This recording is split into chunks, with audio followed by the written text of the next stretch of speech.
Nah, kalian sendiri seorang FOMO investor atau bukan nih? Bisa kita lihat sendiri ya bahwa seorang FOMO investor seperti di video yang tadi tidak akan berakhir dengan bagus ya.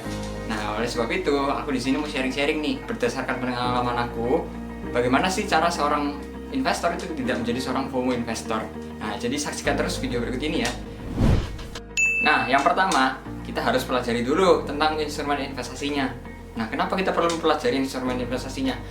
Ya karena kita mau berinvestasi pada sesuatu. Nah, kita harus mengetahui dulu apa instrumen tersebut supaya kita bisa mengetahui kapan harus beli, kapan harus jual, dan sebagainya.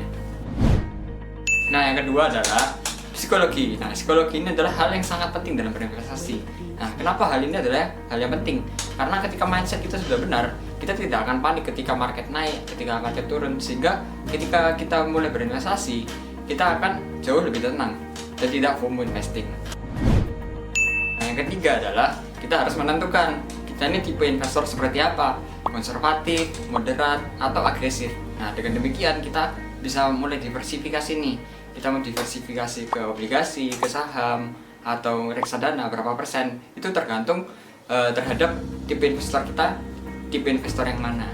Nah, mungkin kalau misalnya tipe investor yang konservatif lebih banyak di reksadana mungkin, atau di pasar uang. Dan kalau agresif mungkin lebih banyak di saham dan sebagainya. Oleh sebab itu kita harus menentukan dulu kita tipe investor yang seperti apa. Yang keempat adalah emosi. Jadi di dalam berinvestasi atau trading di saham atau instrumen investasi lainnya, kita tidak boleh menggunakan emosi.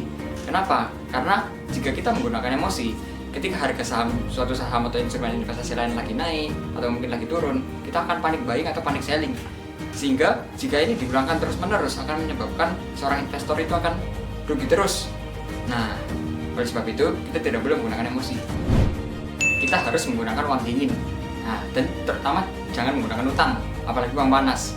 Nah, oleh sebab itu alangkah lebih baik jika kita mungkin menyisihkan dana terlebih dahulu untuk dana darurat, dana pensiun, dana pendidikan anak mungkin, atau mungkin warisan.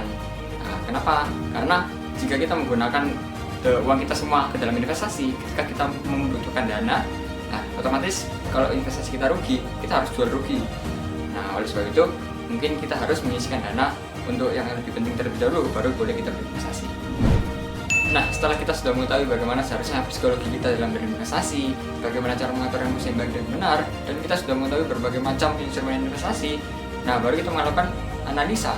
Nah, analisa ini mungkin misalnya di saham nih. Nah, di saham kan ada berbagai teknik analisa.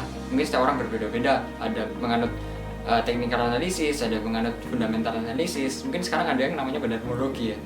Nah, kita harus mengetahui dulu nih, kita cocoknya menggunakan analisa seperti apa. Nah, kalau aku sendiri adalah seorang penganut fundamental analysis, di mana aku diajarkan di jurusan aku, yaitu di Universitas Kristen Petra, jurusan Finance and Investment Program.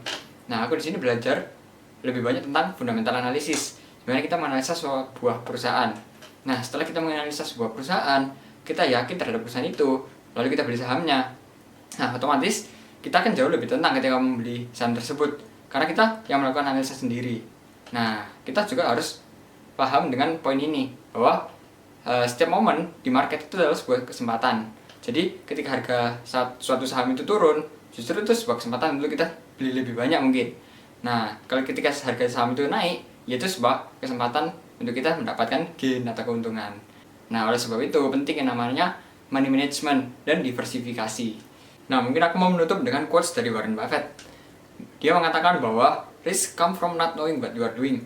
Artinya, risiko itu datang karena kita tidak mengetahui apa yang kita lakukan. Nah, oleh sebab itu penting yang namanya analisa terlebih dahulu sebelum kita mulai berinvestasi, dan tidak mengikuti rekomendasi dari orang lain tanpa kita analisa terlebih dahulu. Sekian dari aku, terima kasih, and say no to FOMO.